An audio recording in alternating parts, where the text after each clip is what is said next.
Welcome to Feel Good Friday on the Photographer Academy. The Feel Good Friday sessions are all designed about how we can look at our business and basically take a slightly different kind of mindset towards the development and the changes that need to happen during the course of the business changes that we see every day, especially at different times of the year, with ups and downs in trends, data capture, eventing, and so on with it. So every Friday we're looking at a different topic, and this is the third part of the 13 steps to take your photography business to make it to work, as it were. And we're looking today at preparing to fail and you will fail, and preparing to avoid failure and you should avoid failure.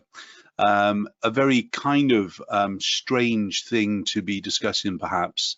But I found that working with the likes of photographers, that we really need to ensure that we're concentrating on plan B. For some reason, my screen's not showing a minute. Let me just stop that and we'll just show it again. Okay, we've got a little bit of problem with the showing of the screen, so I'll make sure that the slides are basically available once we do the recording for the members and things. But we're looking at preparing to fail and you'll fail, and preparing to avoid failure and you should avoid failure as such. As I began to say, concentrate on plan A. I find that a lot of businesses kind of have so many different scatter approaches to what they need to do that they forget to concentrate on the most important part. What do I mean by that? Well, I think if you're in the UK and you've ever watched the likes of Dragon's Den, which is basically where entrepreneurs get to stand in front of five very successful dragons, so in other words, people who've made it in business, very wealthy, and basically they're pitching their business and they're looking for some support. And often if you watch the likes of Dragon's Den, you'll soon see that the dragons are kind of switching off, or they're getting confused. They're switching off because the person who's pitching their business isn't concentrating on the one thing. They're trying to tell everything at once, and kind of really what we're looking for in business is that we're looking for business. We're looking at how we are developing the business today to be more successful tomorrow. And you'll also see another type of an entrepreneur in front of the dragons, where they've done a good pitch of their plan A, but then all of a sudden they need to actually start to talk about their plan B. And by doing that, it starts to create issues with confusion once more, because before they've actually had a successful business with plan A, they're already looking at the plan B and how it basically will kind of start to change the business even more. So we need to try and find success in one thing before we then allow ourselves time and development time to perhaps bring other things into our business. So when we're looking at trying to avoid failure at times, we take our eye off the ball. We really do stop concentrating on the most essential element, which is the business core, the one thing. So you know, as I said, I see this a lot with businesses that I worked with over the past, 25 years. But their concept is, say, wedding photography, and then all of a sudden, even before they've got the success of the wedding photography up and going, they're trying to add in newborn photography into the business, let's say. Well, in some ways, you could say, well, hang on, Mark, that can work. Why? Because weddings are in the future where newborns are in the now. So, okay, there is a slight kind of acceptancy in a tick. So a core one wedding and a core two newborn could kind of marry themselves side by side. And so in this entrepreneurial thing that I'm on about, you're actually using the wedding business as a long-term growth, but you're actually looking at the newborn business as a cash flow in the short term and an instant kind of growth. Now, I would say there that if you could flip that around and you actually concentrate on the newborn photography, let's say, and you concentrate that and you make that your plan A, because we can see the immediate success of that within weeks or months. Whereas in the success of wedding photography, that pretty much is a longer term business planning without any doubt at all with it. So we need to really kind of concentrate on the the main thing. And so is it okay to have a plan B? Yes, as long as you don't concentrate on it, or if you realize quite quickly that your plan A is so niche, is so restrictive, or so long term that you need a quicker and immediate response to a business development, then of course we need to swap what is a plan B into a plan A and so on with it. With all that is going on in the world to do with the higher cost of livings, you know, there's businesses I've been watching this morning on breakfast television in UK, and they've been talking about the increased electricity and the increase of gas and so on. And yes, that is a real kind of issue with it, and people will still go to the likes of a hairdressers and a nail bar, but perhaps they're going to go a little less often, or they're going to be going for a slightly lesser treatment as such. But let's unravel that onion just a little bit. So in other words, the businesses have known since the beginning of 2022 that we were going to have a high increase in energy costs, and pretty much in UK from around about February, March, we've been told that the costs will drastically increase by the time we get to October. So businesses have had at least 6 to 7 months in preparing for the changes that are going to go on. I can guarantee you that during the past 6 to 7 months, many of the businesses have already increased their prices and will have increased their prices even more. So at this point, they are concentrating on their core, their plan A. However, like I've been talking through with my experienced photographers, really one of the most important things is identifying our client avatar. So if we feel that the client avatar that uses our business on a regular basis is going to be one of the most affected with all the changes in costs, then we should be looking immediately at a changing of the avatar to help us in that 6 to 7 months ahead, to ensure that the business still has business success and so on with it. So what I'm saying is that I'm not blaming you for not doing it, because perhaps you're not a part of my experience group. But when we've kind of been developing the business through the experience group photographers, we've been talking about a focus in on the change of avatar pretty much through all of their kind of business training with myself, and more importantly, since the beginning of the year, since the kind of prediction of the cost going to go very, very high. So in this case, the changing of the avatar has in fact become the plan A within our kind of business development, as it were. So in other words, what am I trying to do? So in other words, I'm not going to kind of just move from this type of photography to a different type of photography to help me buffer it. What I'm actively going to do is keep on my core, keep on my business plan. However, what I'm actively going to look at is the avatar that I'm attracting in, and how I can kind of pretty much guarantee that the people who are going to be coming through me will be slightly less affected in the changes of the cost of living than basically somebody who's low value. What do I mean by that? I mentioned about, you know, let's say I'm a family photographer, and I'm dealing with everything from newborn and baby and so on with it.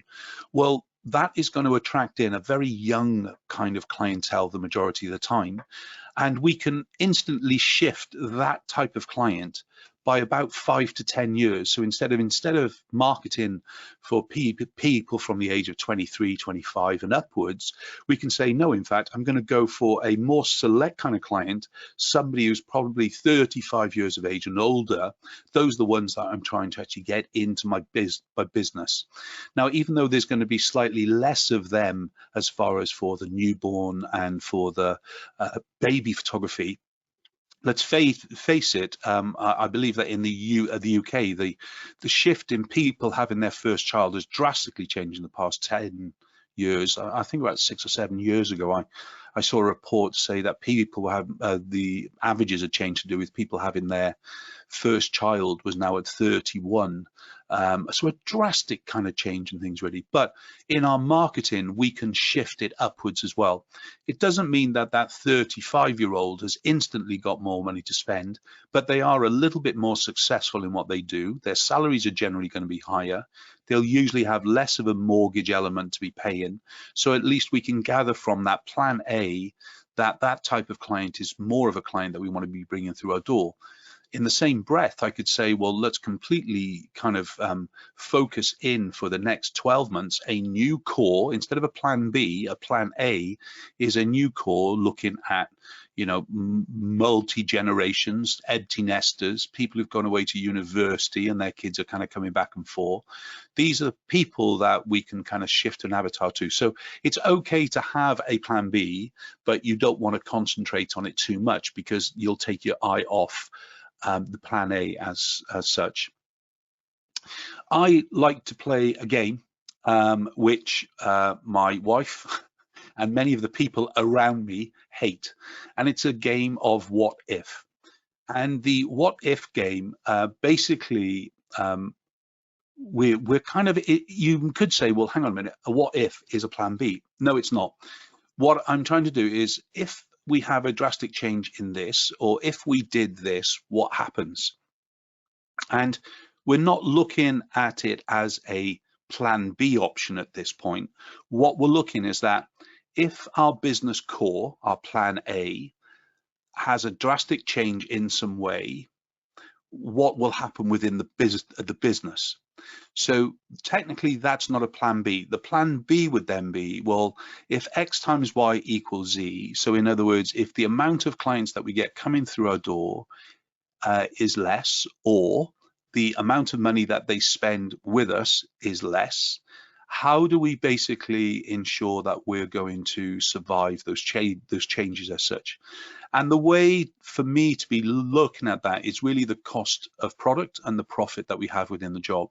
So not only have we just talked about the increases in cost of energy and so on, but of course our suppliers, they've had drastic increases in energy as well. And so by having that, of course, they've had to put up their prices. So many businesses that I've seen throughout my career, they fail to kind of follow the trend. So in other words, if a supplier increases a cost to you, immediately you should be looking at an increase in your product price. You know, we're not selling fish or chicken or vegetables. We're selling a fully framed product or a album or a box of photographs and things really. And we know that when somebody puts the price up, it's pretty much not going to come back down again. So for us to accept from our suppliers that the prices have increased, it means then we have to accept in our own right that we have to increase our profit. We have to increase our own prices to maintain the profit level that we were on before. If we fail to do that, we're basically not keeping on trend with plan A. So in that what happens if game, it's okay to play with you and your business in that way, but you've got to really kind of still concentrate on that plan A, as I said.